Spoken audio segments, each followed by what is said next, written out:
In a world where hustle culture collides with wellness warnings and workplace demands keep evolving, how do we stay sharp without burning out? How do we navigate the endless stream of wellness trends while actually getting results? This is the Work and Wellness Podcast, and I'm your host, Ange Davis.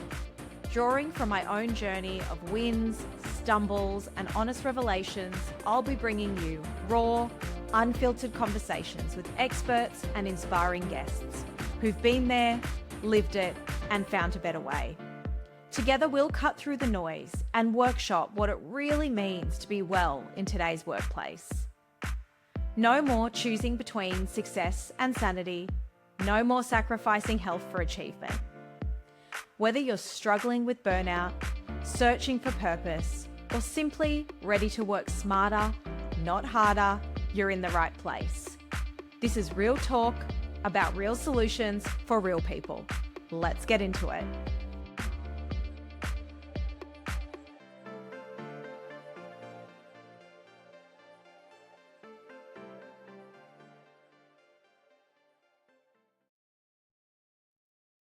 Hello, friends. Welcome to the show. This week, I wanted to talk about 3 work and wellness trends that I read about in a Forbes article that I came across last week. So the article was written in 2025, so in December last year, and it talks about the growing wellness themes that are going to shape our workforce in 2026. And I have to say, I felt so happy seeing that we're seeing articles in a really large business publication that are talking about the importance of wellness in the workforce as we go into 2026, because I think you would agree that we are seeing a lot of talk about AI, which makes total sense. You know, there is a really rapid pace to which AI is being rolled out in the workforce. But the fact that Forbes has written an article on the things that we're going to see from a wellness perspective just gives me such hope and excitement for work as we move through 2026. So, no doubt AI is going to help companies grow and adapt. But what the article talks about is that it's the wellness, capacity, and quality of people is going to be just as important as AI moving into 2026. And the article shares a little bit about how a person's focus, their energy, their recovery, their resilience, and their overall well-being are no longer just personal concerns. So they're no longer reserved for someone to look after themselves just outside of work.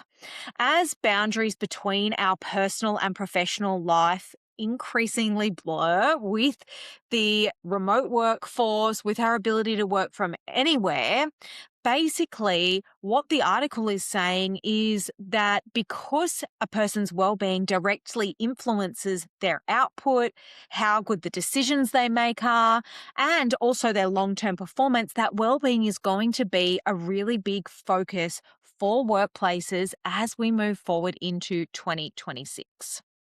And it's really important that as leaders, we're not just focusing on productivity, output, and the numbers. Basically, the article talks about how organizations need to look at the holistic human systems to make sure that we are getting the best for people and out of people. It also talks about how wellness is no longer a perk. So it's not just that the most wealthy organizations or the ones who focus on it are going to be looking at well-being, but that this is actually going to be basically an imperative for organizations to look at. And that it's also going to be a core driver of sustainable performance, which is what I talk about a lot, right? It's no longer that we are just flogging people to get the most out of them and then they churn and burn. It's about how do we get sustainable performance to make sure that when people are at work, they're enjoying it and the organization gets a great outcome as well. So, I'm going to touch on the three trends that are in this article and share a little bit about my thoughts about these trends and how you may want to think about implementing them into the workforce. So, the first one is that analog living is making a necessary comeback. Now, I'm a millennial and I read a lot that we are the last generation who started our lives offline. And I've been talking a lot to my peers and friends and colleagues, and we are all talking about how good it would be to go back to a Nokia 3110 with no internet on it. And I'm seeing a lot of people almost pushing back against being connected all the time. And I've read a lot in many articles that offline is actually going to be the new luxury. And so it's really about, in a workplace setting, how we think about bringing teams together in an analog way. So, not on Zoom, not online, not with the laptops in the room, but how can we bring people together with pen, paper, flip charts, post-its, so people are really connecting with each other offline and thinking about problems in more creative ways without outsourcing ideation and decision making to AI. So it's really important as we move through that digital is never going to be a substitute for face-to-face interaction and other analog experiences. It can supplement the way that we work together and enable working together, but digital is really not going to be able to replace the analog benefit of getting together face to face with our teams. So that's what it's really talking about. And the LinkedIn 25 Big Ideas for 2026 article talks about this as well. It talks about the rising loneliness is one of the defining forces shaping our workforce in the coming year. And it's really interesting. I ran a panel for Women's Agenda for the Women's Health Summit, and the panel was on the rising epidemic of loneliness. And I learned some really interesting things hosting that panel. The physical implications of loneliness are the same as smoking from a health perspective. So it's not just a mental health concern, but also a physical health concern. It has implications for our hearts, for our brains, for our bodies in the speed with which we can get diseases if we are lonely.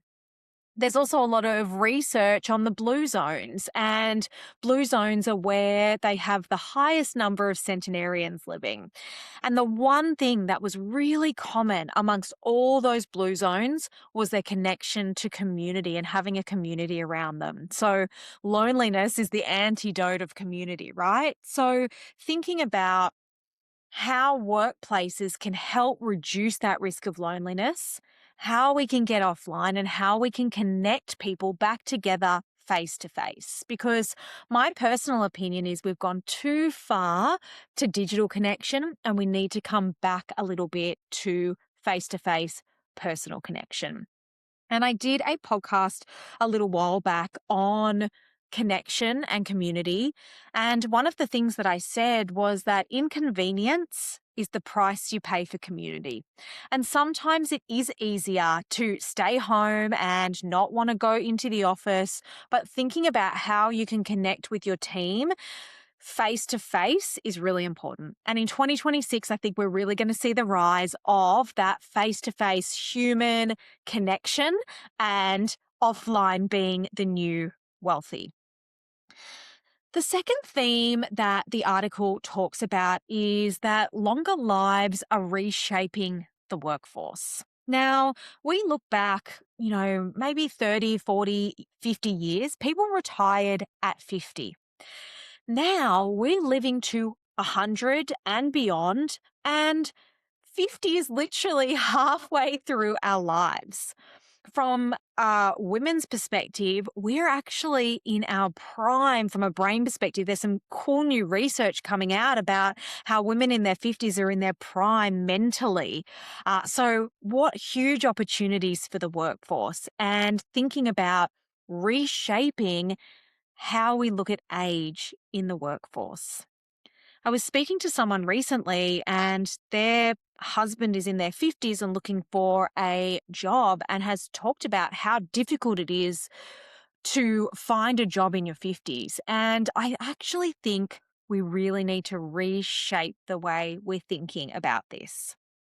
Now, the reason I say this is because there is a growing body of work on portfolio careers. So people who are multi-hyphenate, they are working independently or in small teams as independent contractors, and they have multiple streams of income, contracting to different organizations based on their skill sets. And we're seeing a lot of people start their own businesses a lot younger now. And one of the things I've been thinking a lot about is how we can pair younger generations who might be starting their own business or their portfolio careers with people who've been in industries for years and years with decades of experience, almost in a mentoring capacity or a partnership capacity, so that you've got the new, fresh entrepreneurial ideas mixed with the experience of stakeholder engagement, difficult conversations, business development. And how do we pair those together to really embrace this shifting generational workforce, keeping people engaged as we move into our fifth, sixth, and seventh decades, and passing down that knowledge? Because one of the things I talk a little bit about is that intelligence osmosis. And me and my friend talk about this, is that when you're in a team of people, from people who are just starting out their career all the way through to people who are really senior and been in their career a long time, you learn so much just by being around them.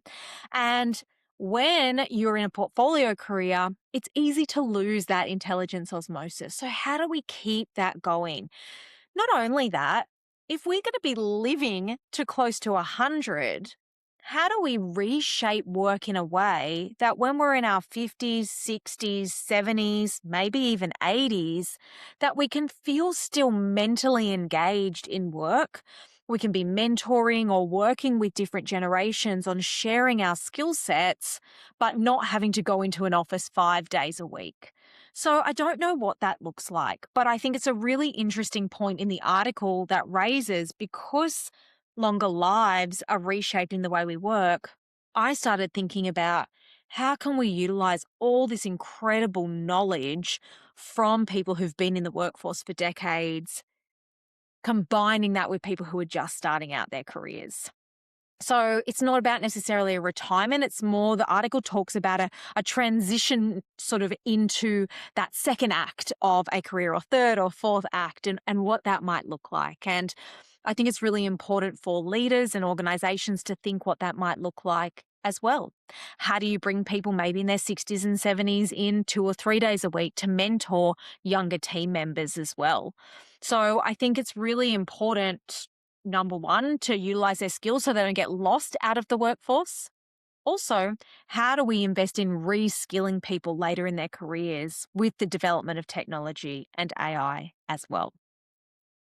And then the third trend it talks about is how biometric data is infusing into the workday.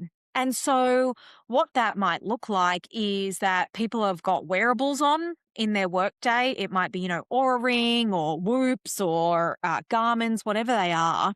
And people are going to be more and more dialed in to where their energy's at. Have they had a good sleep? Is now a good time to be making a really important decision based on my readiness score?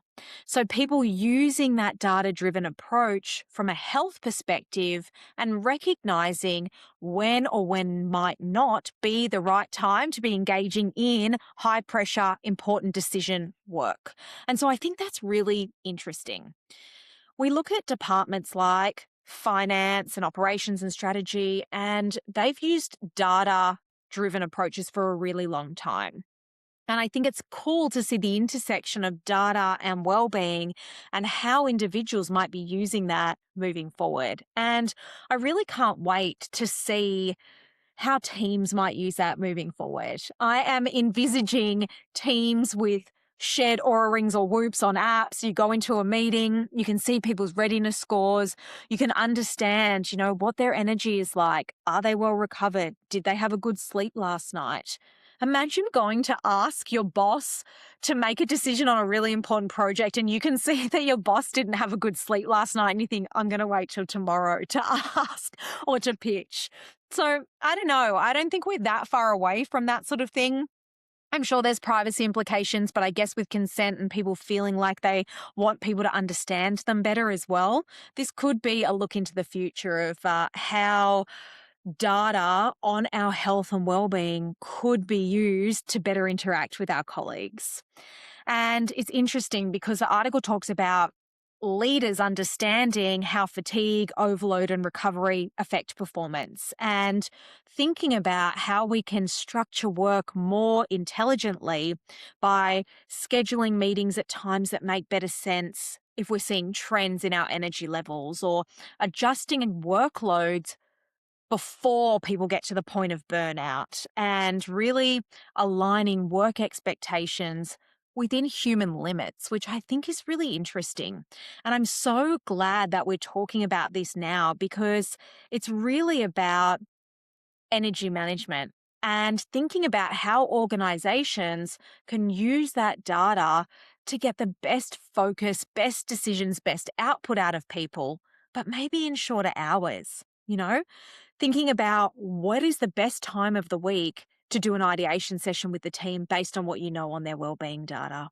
So I think that's a really interesting trend that we're going to see more and more of. And I really am going to keep a keen eye on what organizations may look to start implementing, keeping, some information on their teams to better optimize decision making and performance. So the Forbes article was super interesting. So what they're predicting, and I agree, and we're seeing it already, is that we're going to have a little bit of a pullback to more analog in the workforce. It's not saying that AI is going to slow down anytime soon, but really intentional interventions of analog get-togethers and interactions as a team.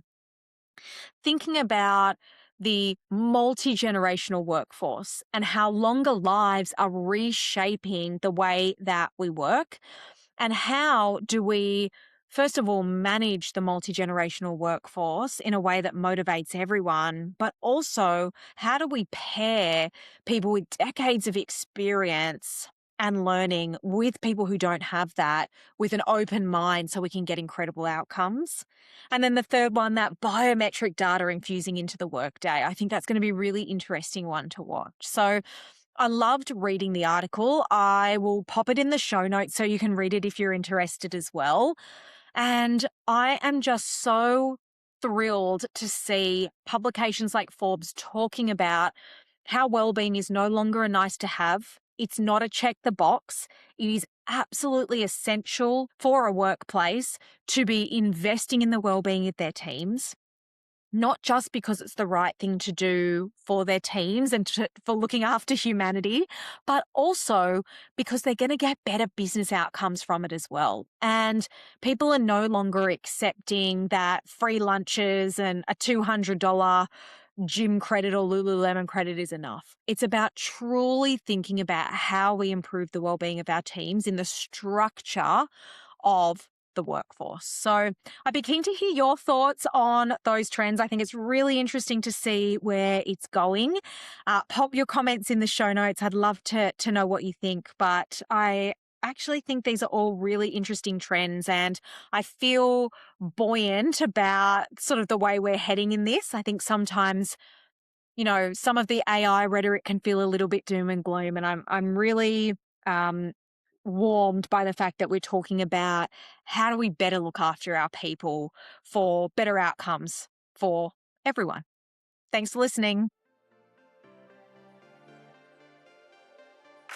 Thanks for joining me on Work and Wellness.